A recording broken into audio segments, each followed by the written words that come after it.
तर नमस्कार. महाराष्ट्र राज्य परिवहन मंडळाने एनसीएनसी स्मार्ट कार्ड काढलेले आहे, म्हणजे नॅशनल कॉमन मोबिलिटी एक कार्ड आहे.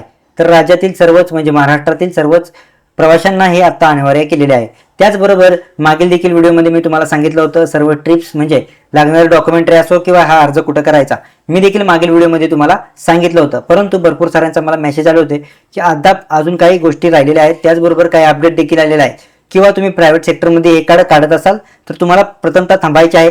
तर प्रायव्हेट सेक्टरमध्ये तुमचे जास्त पैसे घेतले असता तुम्हाला स्मार्ट कार्डवरती रिचार्ज देखील कमी पैसे येतात. परंतु स्मार्ट कार्ड हे जे नवीन काढलेले आहे म्हणजे एनसीएनसी स्मार्ट कार्ड आहे, ते तुम्हाला इथे प्रायव्हेट सेक्टरमध्ये काढायचं नाहीये, ज्यामध्ये तुम्हाला जे एसटी महामंडळ डेपो आहे त्यामध्ये जाऊन देखील काढायचं आहे. तर असे भरपूर सारे प्रश्न तुमच्यासाठी आहेत.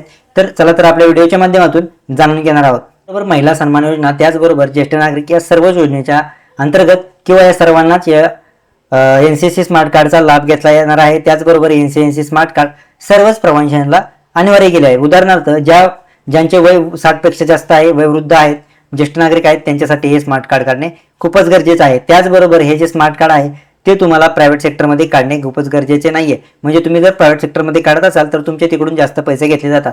तर हे कार्ड तुम्ही एनसीएनसी स्मार्ट कार्ड जे आहे ते तुम्ही एसटी महामंडळाच्या डेपोमध्ये जाऊन अर्ज केला असता तुम्हाला हे तत्काळ देखील भेटेल. म्हणजे तुम्हाला 1 महिन्याच्या आत तुमच्या घरी पोच होईल. पोस्टवर तुमच्याकडे जर जुने कार्ड नसेल तर तुम्हाला स्मार्ट कार्ड काढण्यासाठी एनसीएनसी स्मार्ट कार्ड आहे ते काढण्यासाठी 199 रुपये इतके लागतात. त्याचबरोबर तुमच्याकडे जर जुने स्मार्ट कार्ड असेल म्हणजे काही प्रवाशांकडे म्हणजे अनिवार्य केलेलं होतं, परंतु हे का स्मार्ट कार्ड हे काहीतरी चेंजेस करण्यासाठी नवीन कार्ड सांगितलेले आहे. त्याचबरोबर जे जुने कार्ड आहे जर तुमच्याकडे जुने कार्ड असेल तर ते रिन्यू करून तुम्हाला 149 रुपयामध्ये भेटणार आहे. त्यामध्ये तुमचा रिचार्ज देखील तुमच्या कार्डवरती 80, 90 किंवा 100 रुपये इतका येतो. परंतु तुमच्याकडे जर कार्डच नसेल तर तुम्हाला 199 रुपये म्हणजे 200 रुपये इतके मोजावे लागणार आहेत. त्याचबरोबर तुम्हाला नवीन कार्ड व एक डॉक्युमेंटचे चार्जेस असतील. त्याचबरोबर तुम्हाला या कार्डवरती रिचार्ज देखील मारून सरकार म्हणजे तुम्हाला एसटी महामंडळाच्या डेपोद्वारे हे तुम्हाला कार्ड तुमच्या पोस्टद्वारे तुमच्या घरी येते. तुम्हाला या कार्डवरती जर रिचार्ज करायचा असेल म्हणजे 50 रुपयापेक्षा तुम्हाला जास्त या कार्डवरती रिचार्ज करायचा आहे, म्हणजे तुम्ही 50 देखील करू शकता, 100 देखील करू शकता. त्याचबरोबर 150 देखील या कार्डवरती रिचार्ज करायचा आहे. त्याचबरोबर या कार्डवरती तुम्हाला रिचार्ज संपलेला असता तुम्ही एसटी महामंडळाच्या डेपोमध्ये जाऊन हे कार्डवरती रिचार्ज पे करून घेणे गरजेचं आहे.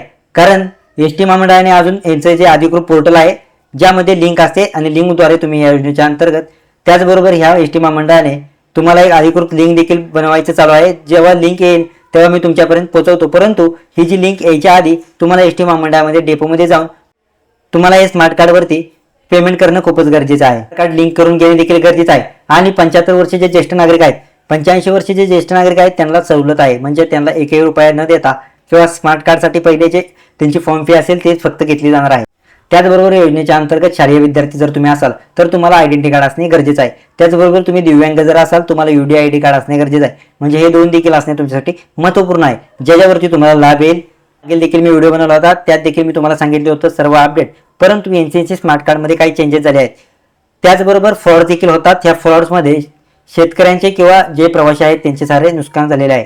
त्यासाठी आता एसटी महामंडळाने आता सांगितलं आहे की तुम्हाला जे एनसीएनसी स्मार्ट कार्ड काढायचं आहे तुम्ही एसटी महामंडळाच्या डेपोमध्ये जायचं आहे, तिथून फॉर्म घ्यायचा आहे. फॉर्मवरती तुमचा आयडेंटिटी साईज फोटो देखील लावायचा गरजेचा आहे. त्याचबरोबर फॉर्म फिलअप केल्याच्या नंतर तुम्हाला हे फॉर्म सबमिट करायचा आहे आणि 199 रुपये इतके तुम्हाला पे करायचे आहेत, जेणेकरून तुमचे हे कार्ड ॲक्टिव्ह होऊन जाईल. ॲक्टिव्ह झाल्याच्या नंतर तुम्हाला 1 महिन्याच्या आत तुमच्या पोस्टद्वारे तुमच्या घरी देखील येऊन जाईल. पण ज्यांचे जुने कार्ड आहे त्यांनी रिन्यू करून तुम्हाला हे पोस्टद्वारे तुमच्या घरी येऊन जाईल. तर भरपूर साऱ्या मी मागील व्हिडिओमध्ये देखील अपडेट सांगितले होते, काही चेंजेस देखील झाले आहेत. तर एनसीएनसी स्मार्ट कार्डबद्दल जर तुम्हाला अधिकृत माहिती हवी असेल तर आपल्या चॅनलला सबस्क्राईब करायला विसरू नका. भेटूया पुढच्या व्हिडिओमध्ये. धन्यवाद.